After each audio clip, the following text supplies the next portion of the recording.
Longtime viewers of the channel might have noticed something different going on these days. I've been taking it easy, seemingly, on old Travis Barker, the drummer from Blink-182. Because if you know, you know he is enemy number one here on the channel. Now, I might have done a video or two about this guy. Okay, I might have called him out for some behaviors in the past. I might have made fun of him once or twice. He might have done a house tour that I made fun of. He might have sat down with GQ talking about his Junya necklaces, and I might have ripped him apart for all of that stuff, especially for doing that house tour in a loose-fitting gimp suit, okay? I gave this guy so much hell for so many years. Well, not really for so many years. It's been like one solid year of Travis Barker hate, okay? And a lot of people's been asking me, hey Dan, are you softening up? Why are you easing it up on the old Travis Barker? Do you even hate this guy anymore? What's with the lack of vitriol? What's with all this positivity? We're here for the negativity. We're here for you to call out Travis Barker for all of his silly nonsense, okay? Well, I'm here to answer all of those questions. Why I've been silent on the Travis Barker front. Do I still hate this man? Do I still have a ton of criticism directed towards this individual? All of that and more is going to be answered today in today's video on youtube.com/Dan Frampton, all one word, the O's a zero. Thank you so much for being here. If you want, you could like, comment, and subscribe. Leave a couple stacks of pancakes down there if you don't have any real words. Okay, so let's talk about all this sort of stuff, okay? Let's pull this back up again.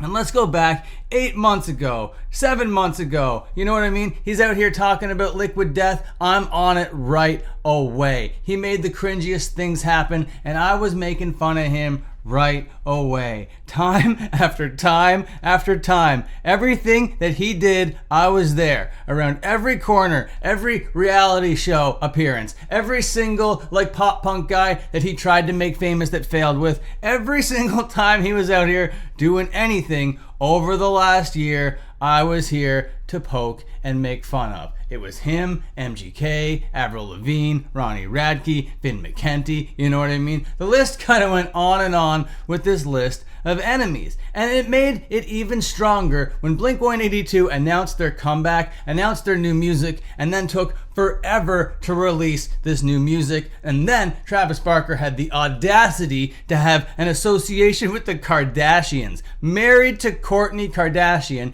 and did this whole like reality thing. They documented their wedding. It was so cringe. There was no way I could give this guy any flowers. Time after time after time, he was disappointing me. And all of this kind of hurt me a lot more because he was kind of like a childhood idol of mine, I guess. I looked up to Travis Barker. I wanted to be a little drummer boy just like Travis Barker was because he was out there doing it, all right? And then when I was involved in a super big car crash, I looked to Travis Barker for inspiration because he was involved in a super big plane crash and he moved on. You know what I mean? And it's like, if he could do it, I could do it, and we could do these things together. But then he just started to make all the cringiest clout goblin type decisions that ever existed. And I was like, why are you doing this stuff with GQ? Why are you doing this stuff with the Kardashians? What are you doing with all these Cadillacs and MGK and all these mumble rappers? What are you doing? And then he starts his own record label and puts out Avril Lavigne's record, and that record was one of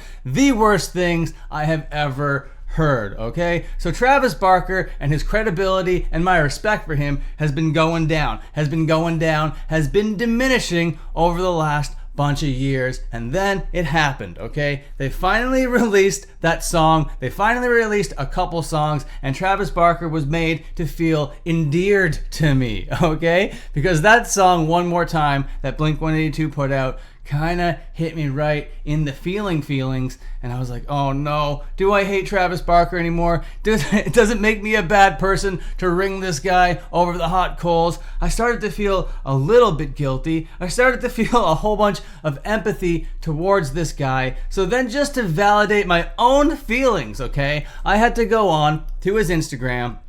And I was like, all right, let's go through some of these pictures and see if I still hate this guy. And I think them recreating this Travis, I'm pregnant thing from the music video way back in the day actually is more endearment. I loved that. I thought that was so cute, okay? But then Travis Barker's all like trying to prove how punk rock he is by going to like the Minor Threat house and working with this guy over here called whatever his name is. I forget his name, but his name was Kenny Hoopla. That's the guy. You know what I mean? I'm like, this is all pretty sick and kind of starting to look cool. And then he puts out one of his little paradiddle videos, and I'm like, never mind. Here he is wearing his damn dungarees, and I'm thinking he's the least cool person in the world. Because a rapper mentioned him in a song and mentioned Travis Barker, tatted the neck up, Travis had to like do a stitch or an audio, I don't know, resampling of this stupid thing with his little paradiddles, his little rolls or whatever, and I thought it was so cringe. So like, okay, maybe I can dislike this guy still. Maybe it's okay. But then he's out here joking around with Tom. I'm like, no, he's actually kind of funny. And then he puts on an emo wig, and I'm like, yo, it's kind of cute.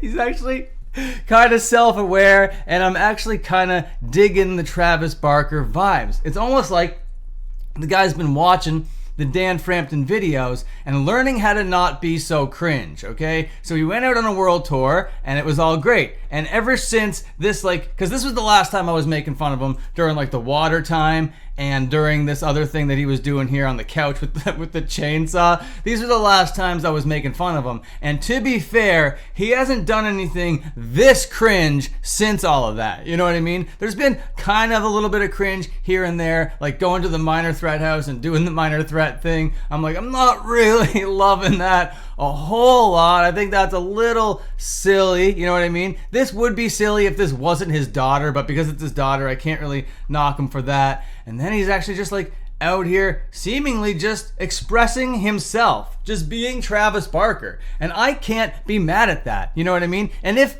Travis Barker is what he shows himself to be on the internet here, then that's fine. He's like expressing himself and doing what he wants. And that's all fine and dandy. Stuff like this though is what like doesn't seem like Travis Barker and seems like he's forcing himself to be a celebrity. But now that Blink-182 is back and they're rocking and rolling, he doesn't need to I can't even talk. He doesn't need to try so hard, or at least in his brain, he doesn't think he needs to try so hard to be relevant, to be a celebrity, because Blink-182 really is already at that level. So he can just chill out now, and he can just be Travis Barker. He could wear his little, skeleton dungarees and make his little, vegan toasts or whatever. He can drink his little matcha if that's what he's into. You know what I mean? Or he can make this music video with his friends and just captivate me and make me cry from beginning to end. All right, Travis Barker? So to answer the question, do I still hate Travis Barker? I still wasn't satisfied. I'm leaning on the fence right now. You know what I mean? And maybe I don't necessarily vibe with this guy's vibe all the time. And maybe there is still a lot of criticism with how this guy presents himself. You know what I mean? But I don't know if hatred is going to be the word that I use to describe him. I don't know if he's actually an enemy anymore, because he's out here talking about energy suckers, talking about DJ AM forever. That's all nice stuff. And he's out. I think this is funny. This is a funny tweet. Kind of hypocritical to come from a guy like Travis Barker. Starve the ego, feed the soul. I'm like, yeah, all right, buddy. Yeah, okay, all right. But all these other tweets just seem like an expression of a thought that he has, and he wants to put it out there on Twitter. You know what I mean? And of course, he'd hate flying and feel very vulnerable around flying because of that accident that he was in. And here he is expressing that sentiment through emotion on Twitter. I kind of like that, all right? And then he's out here being super positive. All these posy bros that are like sending me death threats or whatever can learn a lot from Travis Barker. This is how you be positive. Also, last week I had COVID, an episode of something I can't pronounce, and a root canal, which means I can pretty much handle anything God throws at me. You know what I mean? This guy has a great perspective. This guy is actually trucking on through life in a way that I actually kind of respect, okay? So to answer the question, do I still hate Travis Barker? I guess the answer to it is not so much. No, I guess I don't. I guess I don't hate him so much, but don't fear everybody that wants me to hate on this guy, everybody that wants to hear me criticize Travis Barker. Don't worry. If he does something silly, I'll still point and laugh. And you know he's going to do something silly. He's going to talk about his matcha in a way that I'm going to find ridiculous. He's going to be big up in his junior necklaces in a way that I think is going to be ridiculous. And you know when he slips up, I'm going to be there to kind of point and laugh, especially if he's wearing his oversized gimp suit. Okay, thank you so much for watching. I think I did this whole thing in one take, which is pretty crazy. Please celebrate by watching these other videos that I most certainly didn't do in one take. Thank you so much. Have a great day. Bye for now.